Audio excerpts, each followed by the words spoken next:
So I'm Stephen Jacobs. Uh, I live in New York. I'm an architect.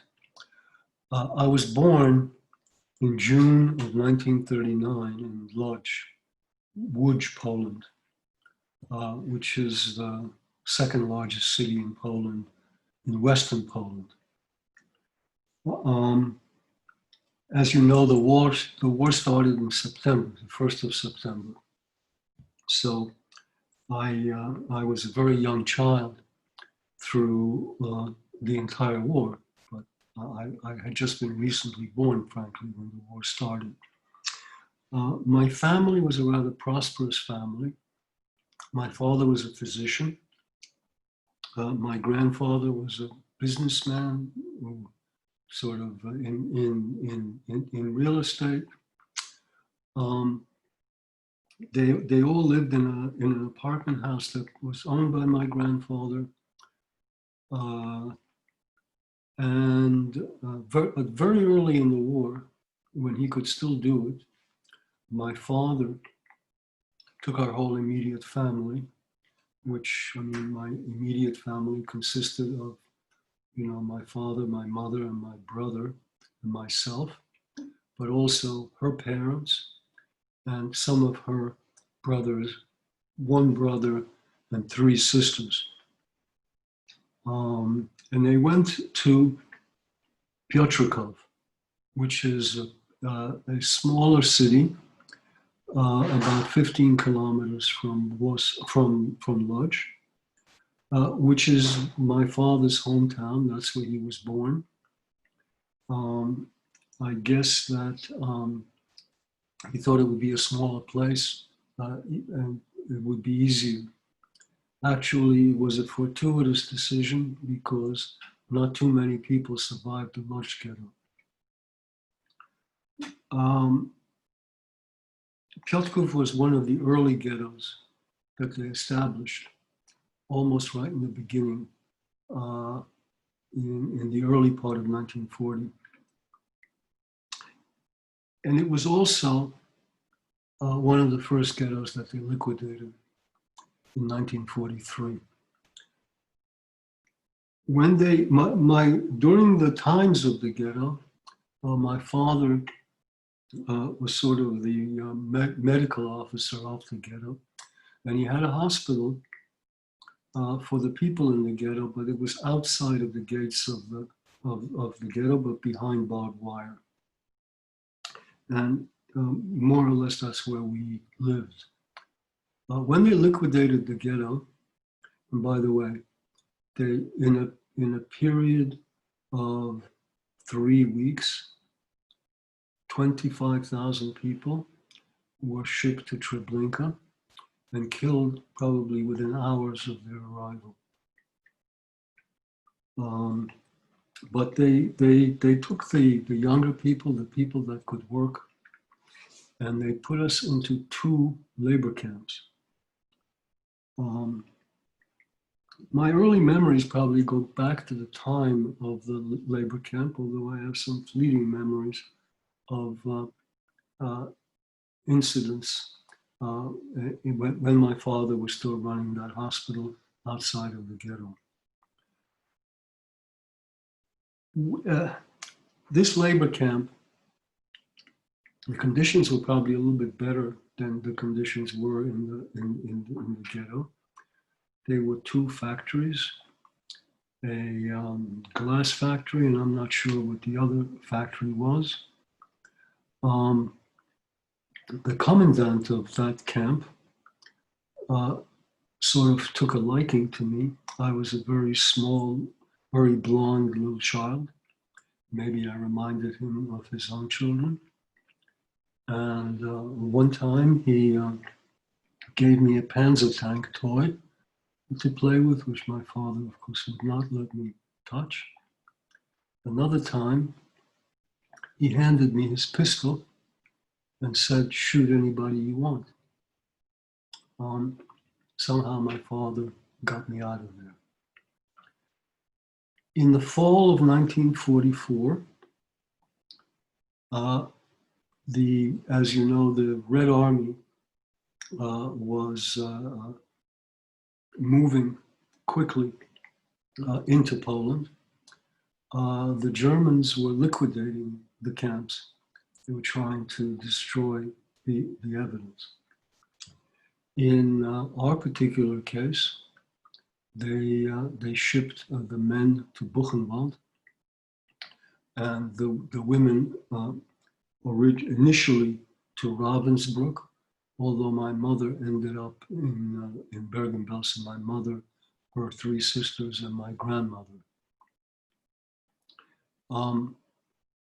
My grandmother actually survived until shortly after liberation, but Bergen-Belsen was liberated by the British, and they handed out food, and people who had been on starvation or were starving, the food actually can kill people. The last few months of the war were extremely dangerous because the Germans were trying to liquidate the camp. My father was, let me just take one step backwards. Buchenwald was one of the early camps that was started by the Nazis in actually 1937. And it was originally used for communists, socialists, trade union members, anti-Nazis, as well as they imprisoned quite a bit of the leadership of the Jewish communities of Leipzig and Dresden in Buchenwald. The Buchenwald was unique in many respects.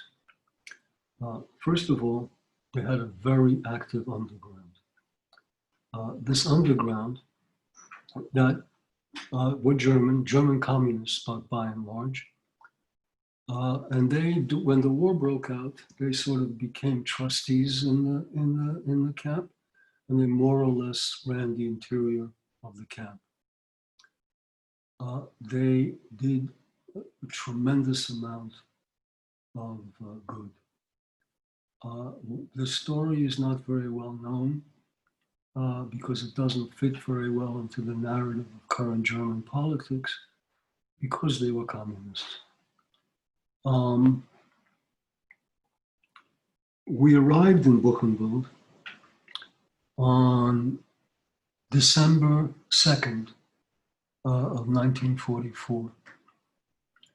Probably had been a few months earlier. I don't know that I would be sitting here talking to you. It was a very cold night. We arrived on a cattle train, more or less the kind that you've seen before. They first thing they did is they pushed everybody into showers, but people were very, very petrified because they had heard about those showers. But when water came out, the people were sort of tremendously relieved. Buchenwald, you couldn't be in Buchenwald. Buchenwald was a labor camp, it was not an extermination camp. It was a place where they worked you to death, and just before you died, they shipped you out to somewhere else. You couldn't be in Buchenwald unless you were 16. I was 5. I was more or less hidden inside the camp. I was given papers that I was 16 years old and assigned a work detail in the shoemaker shop. Why the shoemaker shop? Because there were 2 places, the shoemaker shop and the tailor shop, that did not go to the central appel. Central appel, as you may know or may not know, is where they lined up twice a day all the prisoners and counted them. Sometimes that could last for hours. I guess it was felt that if I had to attend that, I wouldn't survive for very long. Of course, I was 5 years old. I was together with another child, another boy, more or less my age, who I don't know what happened to his family. Obviously, nothing good happened because my father was taking care of him. As I said, well, let me just one more point. Buchenwald was also unique in that 1,100 children survived Buchenwald. The underground decided that they couldn't help everybody, but that they would save the children, and they did. Many times I thought, how did my father do it? And I realize now that he had help. So towards the end, as I said before, my father was searching, desperately searching for a hiding place. And he entrusted us, this little boy and myself, to a Gentile prisoner. I suppose he was going to hide us, I don't know. And this guy got scared, and he abandoned us in a barrack that had already been emptied, where the people had been deported. We spent the night, two little boys, probably one of the most frightening nights of my life, in this space that seemed like an enormous space. Of course, that was from a child's perception. In the morning, somehow, my father found us. He came, and he put both of us in the TB ward in the hospital. And he got himself a job as an orderly. Jewish doctors could not practice as doctors in Buchenwald. Now, I asked myself, how could he do that? But obviously, he did it with the assistance of the underground. And we spent the last few weeks of the war in the TB ward. Why the TB ward? Because no German would walk into any ward that had infectious diseases. My father thought, he would deal with TB. And he was on the lookout for it. I actually did contract TB later on. But he caught it very early because I said he was on the lookout for it. He was expecting it.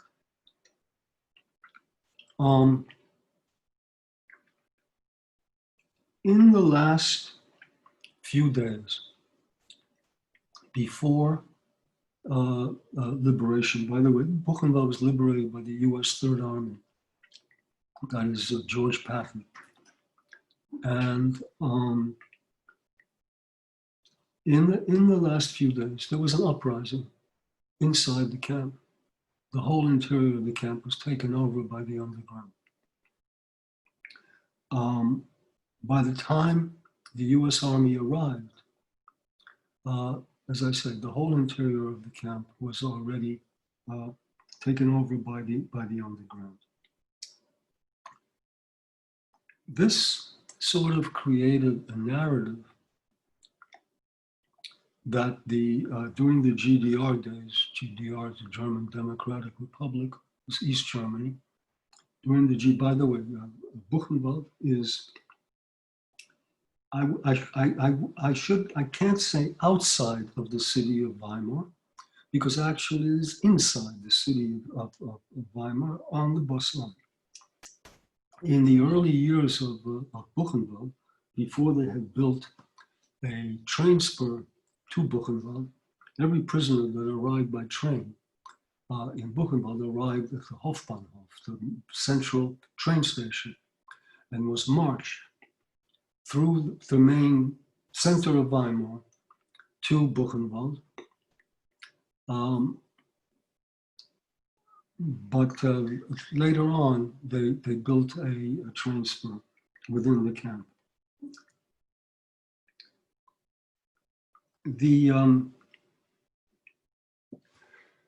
Let me just try to get back my train of thought here. So in any event, during the GDR days,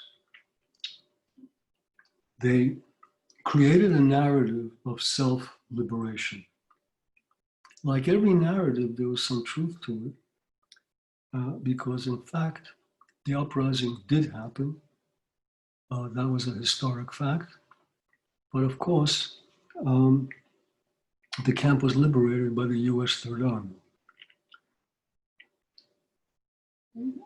In the, about a month or two after liberation, by the way, so my mother was in Bergen-Belsen. I remember sitting, after liberation, we were assigned housing in SS quarters. And I was sitting in our room with my father eating something, and my brother, who was almost 6 years older than I was, sort of ran in very excited because he had found my mother's name on lists of survivors. They had created lists and exchanged it between the various camps so that people had some sort of way of looking for their family members. My mother ultimately came to Buchenwald, and we went to Switzerland, where we had family on a children's transport, which is a whole other story. Why don't we just look at those first group of pictures?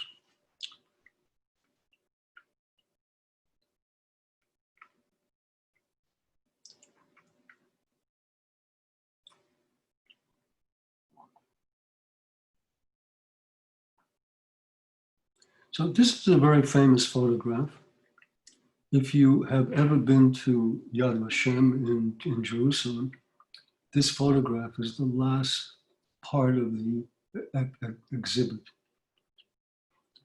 It's huge. It's blown up almost on a whole wall. In the sort of the early to mid 1980s, I was doing some work for the Yeshiva Flatbush, and they had a periodical that they sent. And, you know, this photograph was on the cover, and I kind of looked at it, and I saw that it was strangely familiar. And in the foreground, I saw my brother George and myself. This was, I'm not sure that this was a Shabbat service, probably, and it's being led by a Rabbi Schachter. He was a chaplain with the U.S. Third Army. He was the one that organized that children's transport to Switzerland. I met him many years later when the memorial that I had designed in Buchenwald was inaugurated at the Holocaust Museum in Washington. We lived in Switzerland about 3 years, and in the fall of 1948, we emigrated to the United States, settled in New York City, where my father had to redo all of his credentials, but then opened up an office in Washington Heights on 160th Street and Broadway, and we sort of lived behind the store, which was not unusual for doctors' families in those days. So I studied architecture, Pratt Institute in Brooklyn, and opened up my firm in 1967. Most of our work is sort of large-scale housing and hospitality work. If you're familiar with New York City hotels, we did the Gainesville, the Meatpacking District, the Library, the Giraffe, various other hotels. Um, let's keep looking. Let's go through these pictures. Right. So this was probably taken shortly after liberation. That's me. Keep going. That's a picture of my father and myself. Again, shortly after liberation. I believe that this picture was in the forward. You could see the Yiddish writing at what's left over at the bottom of the photograph. Go to the next one. So that's a picture that was actually that we found fairly recently. It was given to me by the Buchenwald Foundation. So here I am with my mother, and you can see it's very hard to read what the name tag on her sleeve, but what it says Bergen-Belsen, just like mine says Buchenwald.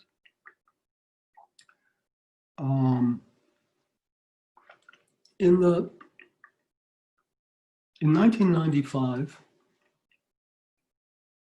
I was invited, like most probably survivors of Buchenwald, to attend the 50th anniversary of the liberation of Buchenwald. By the way, Buchenwald was liberated on April 11th, 1945.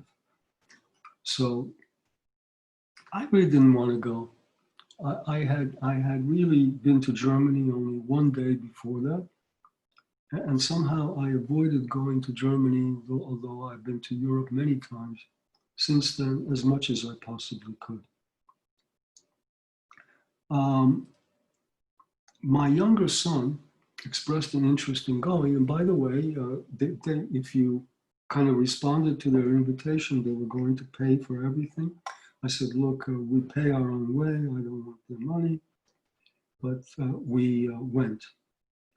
And probably that's when they discovered me.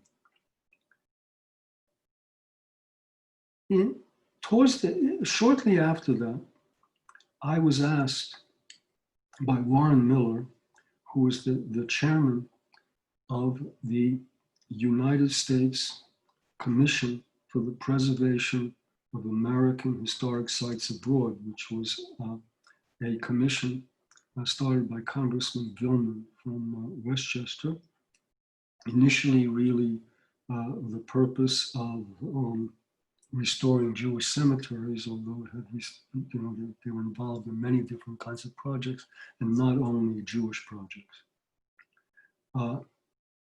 To design a memorial in the little camp in Buchenwald. The little camp, if you can imagine, was a fenced off area, barbed wire, within the camp itself. And it was like, you can imagine, Buchenwald was not a resort, but if you can imagine something worse than the main camp, it was the little camp. It was originally an area that had stables that they put 150 horses in the stables. They put 2,500 people in each one of those barracks. That's where Elie Wiesel ended up. That's where they put this death march, people the death march from Auschwitz to Buchenwald, if you can imagine, in the winter of 1945. There was nothing there in 1995. It had been overgrown, and really, it was a very, very important spot. Probably the reason that it was sort of abandoned during the GDR, by the GDR, because basically their narrative of Buchenwald was the narrative of self-liberation and the heroic resistance to fascism. That little camp didn't fit very well within that narrative because there was no historic resistance in that little camp. This was an area, the first prisoners that they put in there were Soviet prisoners of war, protected by the Geneva Convention. No food, no water, die. Anyhow, I decided that I would do it. And so I'm sort of moving to the topic of designing Holocaust memorials. We can go to the next picture.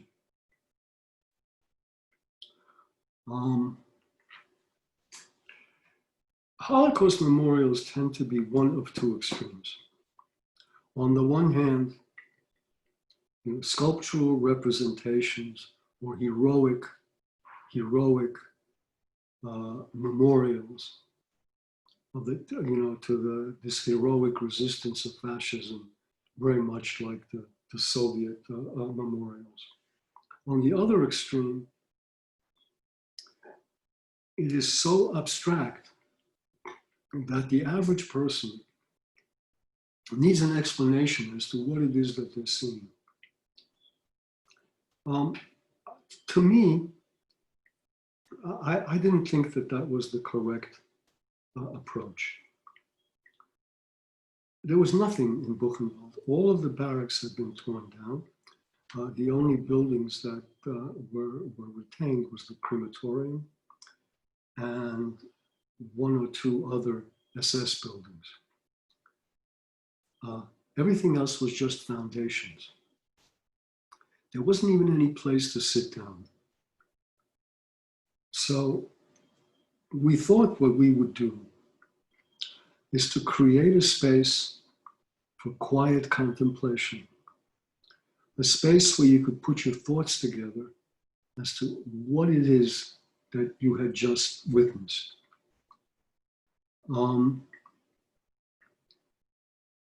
We did this really, when you think about who are we doing this for, we did this really for future German school children. So the space is big enough to hold one bus. And the space is physically on the site of the little camp.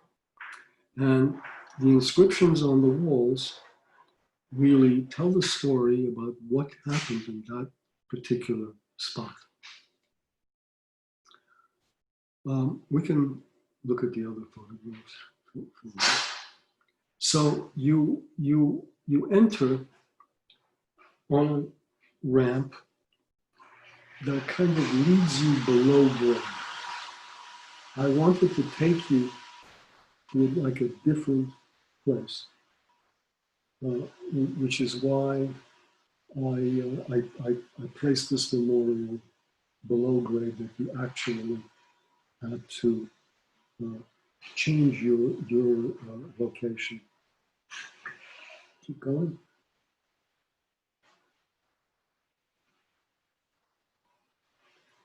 In 2008, President Obama actually visited the memorial right after his trip to Cairo.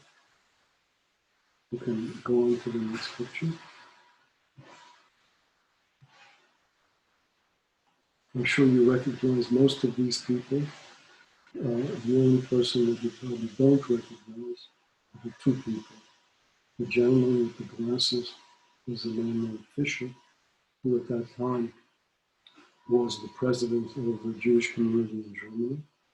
Next to him, the tall gentleman is Wolfgang Kaniga. He was the director of the Buchenwald Foundation, a very, very nice man. Of course, you know Angela Merkel. Everybody knows Barack Obama. And I'm sure you recognize him as, let's keep going. This is, this memorial has become the spot where most ceremonies in Buchenwald kind of take place. Tirana was a different challenge.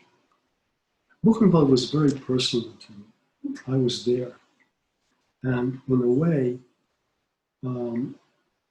it was a kind of a cathartic experience. When the memorial was dedicated, initially in Weimar, they had like a press conference, and the cultural minister of the state of Thuringen, through Ringinger, very nice lady, by the way. Thuringen was the first place that the Nazis, the first German state that the Nazis gained power by elections. And even today, Thuringen is lots and lots of neo-Nazis, the Authority for Germany, are very strong in Thuringen. Tirana was a whole different experience. So, but by the way, so this lady, well, I forget her name, very nice lady, she gave a speech in German. My German is not great, but okay. And what she said was, we are so gifted to have this child come back and do this for us. What greater symbol of forgiveness could you have? Afterwards, a reporter came up to me and said, you heard what she said? And I said, yeah, sure. You understood what she said? Yeah. So what do you think? I said, look, I have not been authorized by the Jewish people to be the messenger of forgiveness. For me, this isn't about forgiveness, but it is about closure. Everything has to come to an end. So for me, this was a very important experience. Tirana was a different thing because I was an outsider. I had not even heard the story, which is an extremely important story, until I was more or less asked to design this memorial.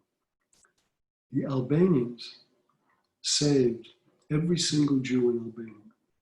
Not only Albanian Jews, but any Jew that happened to be in Albania found their way to Albania.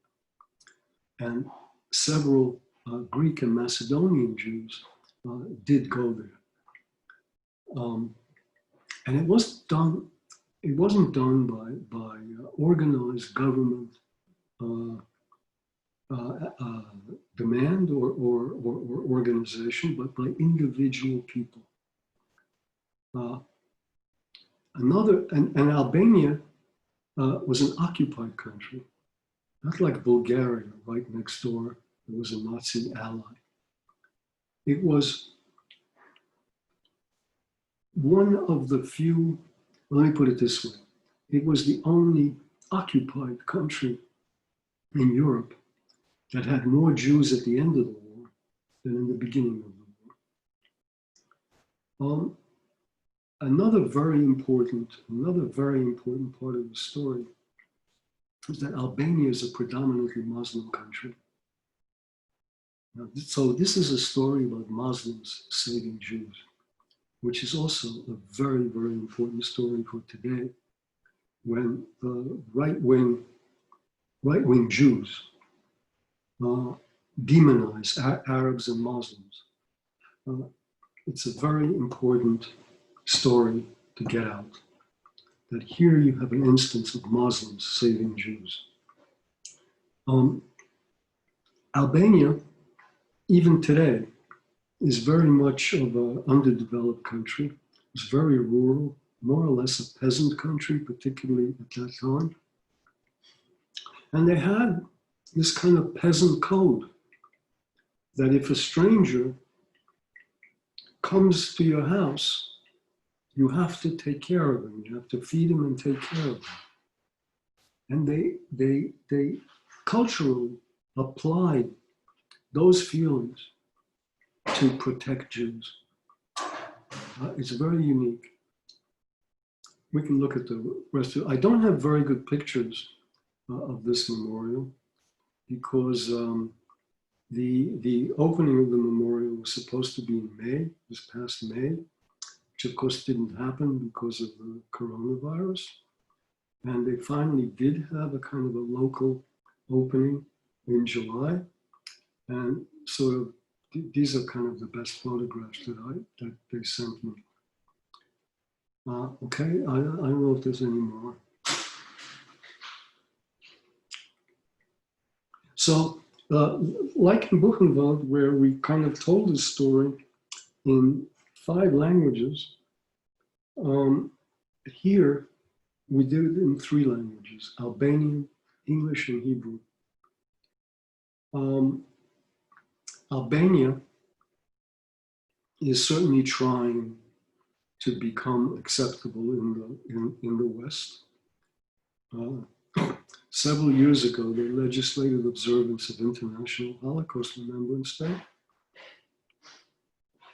And they allocated to us a very prominent spot in the main park in the city of Tirana. So that is more or less my story. And I'd be happy to respond to your questions. We do have quite a few questions. So thank you for sharing that story with us. Initially, when you were asked to do the memorial at Buchenwald, were you hesitant? Yes. You said you didn't want to go back to Germany. Right. So I didn't want to go back. Was I hesitant? Yes. I think that let me tell you, in 1995, and I think I'm, a fairly stable, well-educated person. But when we landed in Frankfurt in 1995, I broke out in a cold sweat.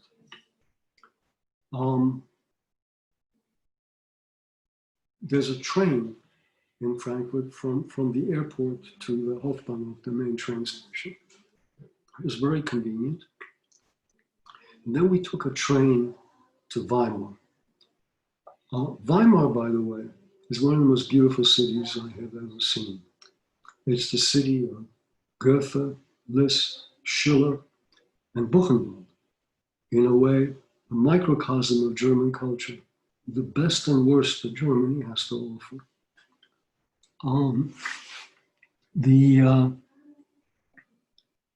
On that train, so first of all, you imagine a train in Germany, wow, this is going to be very, high tech and wonderful, but, latest kind of train.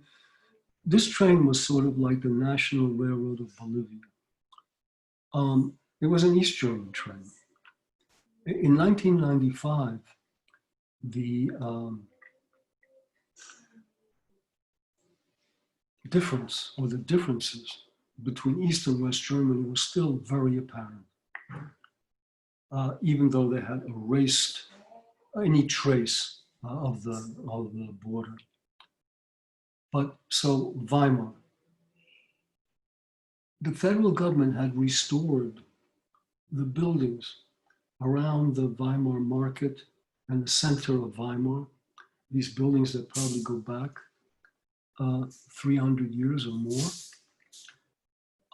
absolutely beautifully, but the buildings themselves were empty. There was nothing inside these buildings. And in a way, this exposure to this collapsed culture actually made it almost easier to deal with. If you were East German in your 50s or 60s, your university degree is garbage, you're unemployed, you know, you're basically worthless. East Germany had the highest standard of living in the Soviet bloc, even higher than the Soviet Union. They didn't have it so bad. They, you know, they had a job, they didn't work so hard, the children went to school, everything was paid for, they had medical care, and they had a very high kind of social life. Now, they were sitting at home watching television, they were afraid to go out of their apartment because they'd get mugged. Really a collapsed culture. Also, there was very little English in East Germany at that time. And my knowledge of German actually was very helpful. Probably if somebody spoke a second language, it'd more likely be Russian. In any event, so yes, my wife actually didn't want me to do this. She said, you know, they're using me. Absolutely, they were using me. But in a way, I was using them as well. My only demand of them was that I wouldn't take any money for this. Because there's certain things you just don't do for money. And I certainly didn't want to work for them. So that is pretty much my answer. In the process, I got used to Germany, and I even developed a respect for Germany, because they are, at least at that time, or they were the first, I should say, culture in Europe that dealt honestly with their past. Buchenwald was also very complicated because the Russians used Buchenwald. So they have something what they call Buchenwald too. Now, the fact that the Russians used Buchenwald is not unusual. You know, we Americans used we used Dachau, and the British used Bergen-Belsen.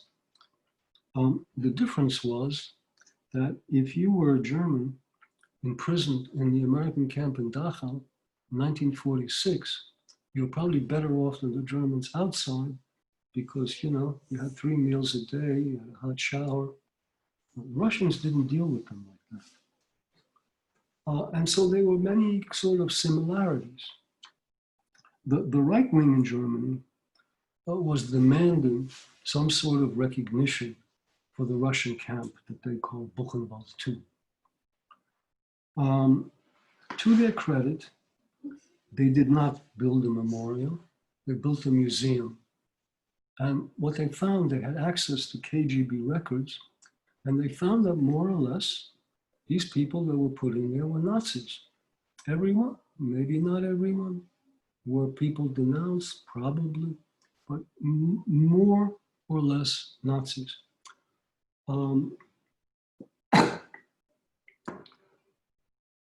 It was the process, the design process of getting everything approved was very difficult, and it took a long time, because the curatorium, the board of directors of Buchenwald, they met once a year.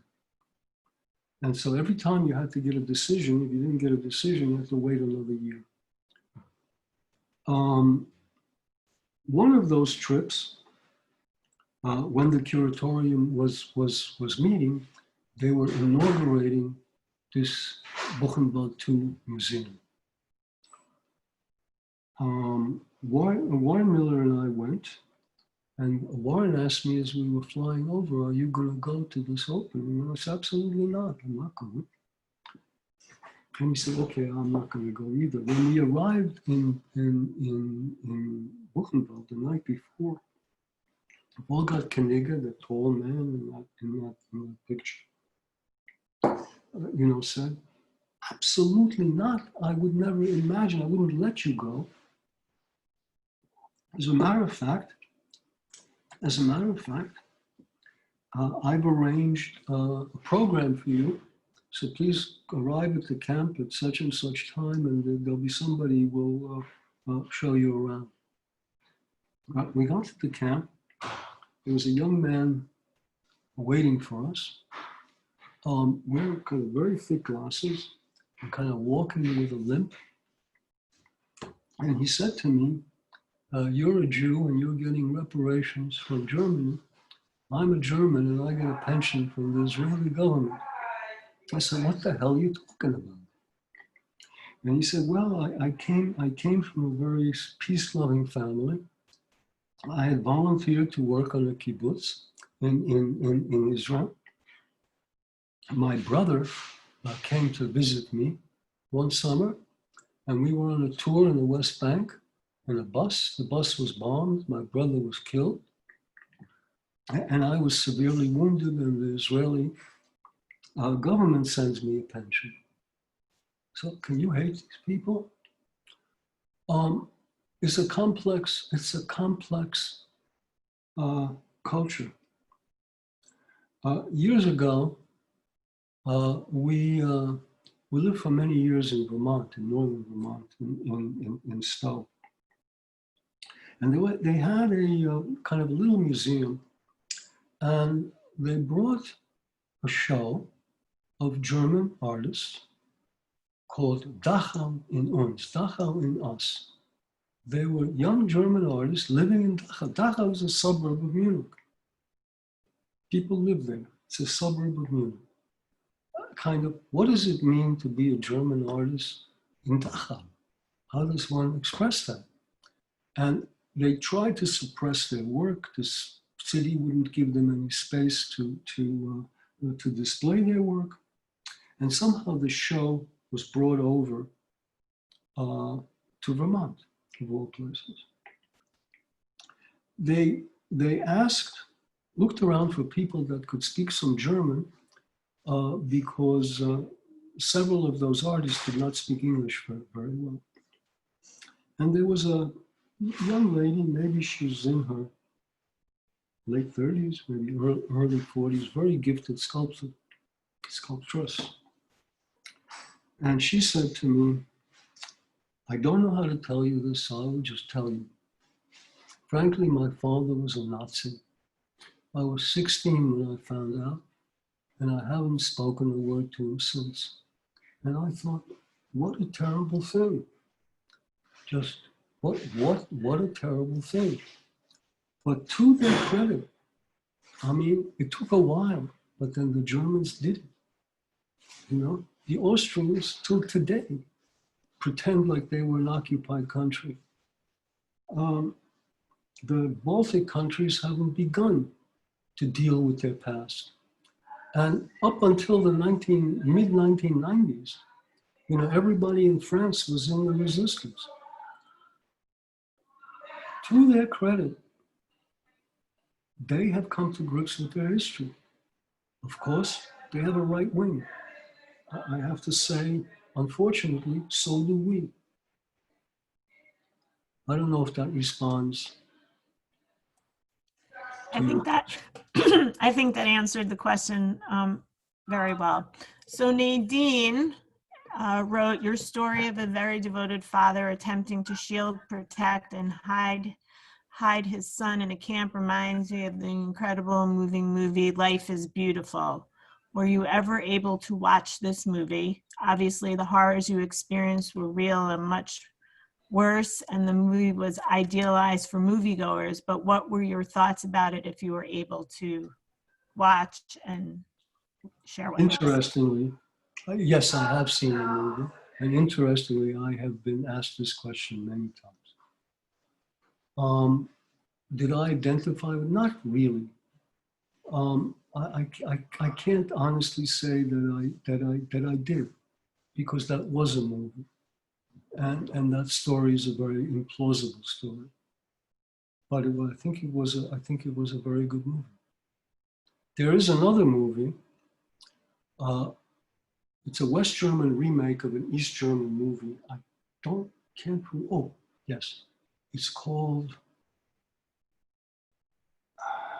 Something Among Wolves. Maybe If you remember it, I can send it to it's on everybody after. Netflix. It's on. You can see it on Netflix, and it's kind of a watered down version about hiding a child in Buchenwald with the underground doing it. It was a very famous East German novel and an East German movie. This was a fairly recent film. It's on Netflix. Okay. Yes. We had a question from Susan. She wanted to know how you wound up in the shoemaker shop. Who brought you there? Well, obviously, it was the underground that organized that. As I said, they went out of their way to save children. And it didn't happen in the whole archipelago of the Nazi concentration camp system. Why is this story not known? It's not known because it doesn't fit the narrative of German politics. It's impossible so far. Maybe it'll take many years in Germany where people will realize that things are not black and white. And that communists, just because they were communists, doesn't mean that they didn't do good things. They're not ready for it. And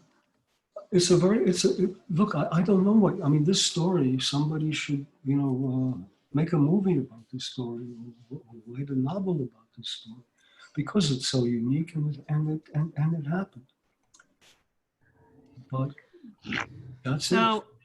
So Susan also wants you to know that she grew up at 189th and Audubon in Washington Heights. And she would like to know who did take all the pictures that you shared with us. I have no idea. Most of those pictures, with the exception, the exception was that first picture with Rabbi Schachter leading it. That was probably taken by a U.S. Army photographer. The other pictures appeared in newspapers. Somehow, my father got a hold of them. But pictures in newspapers were probably taken by correspondents. We have another question from Nadine. As a child survivor of the Shoah, what would you tell a child survivor of trauma or abuse about how to move forward toward a life of purpose, meaning, hope, and accomplishment? That's a difficult question. I don't know that I can answer that.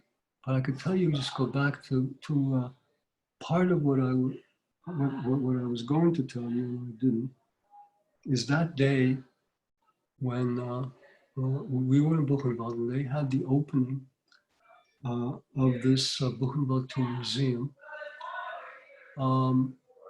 We were scheduled to have lunch with Kaniga and some of the members of the curatorium.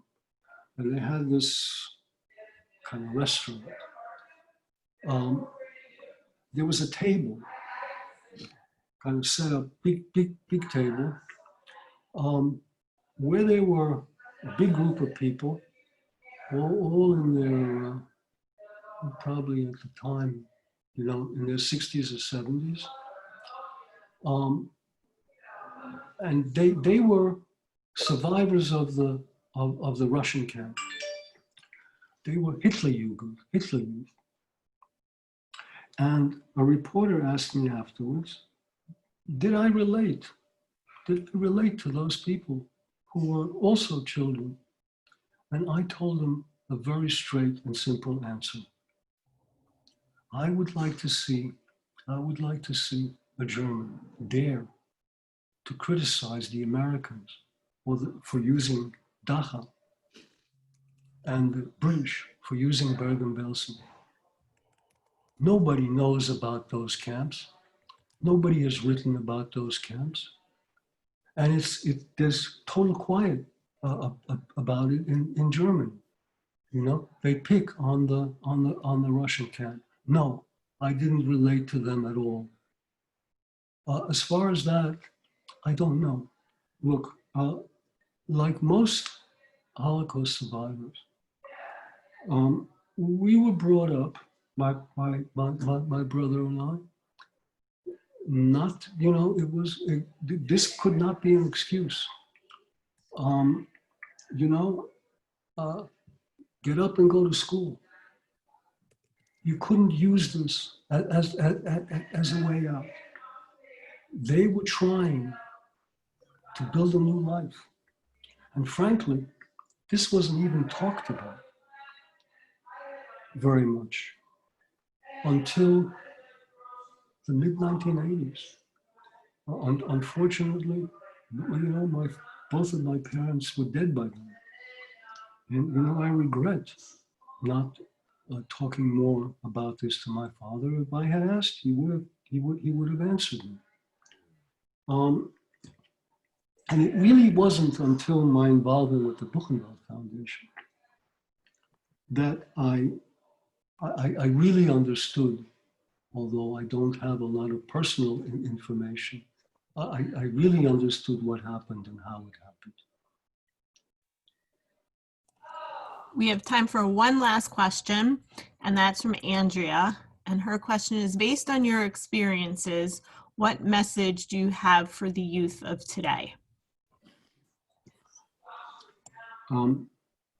Be very, very vigilant of the rise of fascism.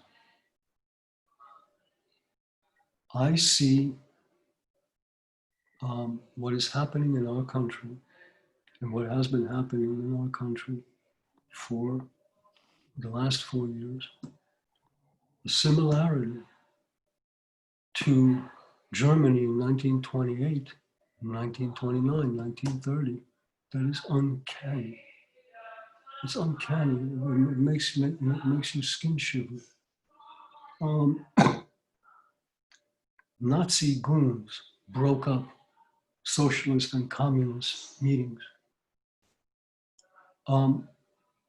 We have a president that was encouraging, last night, encouraging right-wing hooligans. That's the most dangerous thing for the future.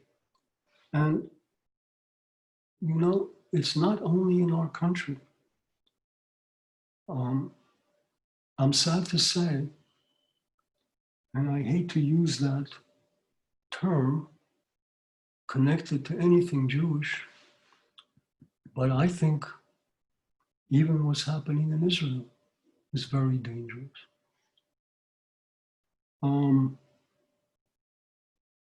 I think that one has to be very aware of this, so that what happened in the 1930s is not repeated.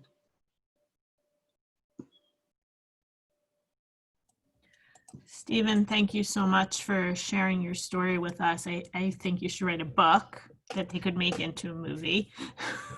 But it really was a very, very interesting, and I'm sure it's a difficult story for you to share, you know. Well, so yeah, thank you.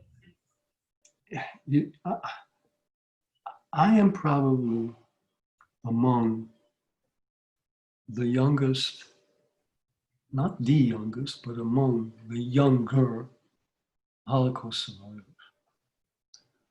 I didn't participate so much in telling this story because I felt there were a lot of other people that could do it much better than I could. After all, you're listening to the stories of a 5-year-old child. I myself were reluctant to rely on the memories of a 5-year-old child. However, in the last few years, I've been asked to do this more and more, and I'm happy to do it.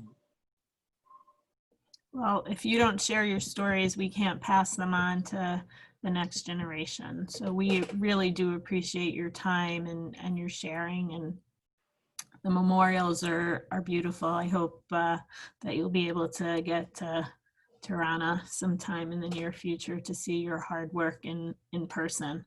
So thank you again. Thank you everyone for joining us this evening at 7. We have a discussion with Dr. Henry Pannion about his film, Dreams of Hope. We have a whole bunch of other films and visits to various Frank Lloyd Wright sites coming up. So please visit our website, jccchicago.org. Stephen, again, thank you so much for your time. Everyone, thank you for joining us. Take care and be well. You're very welcome.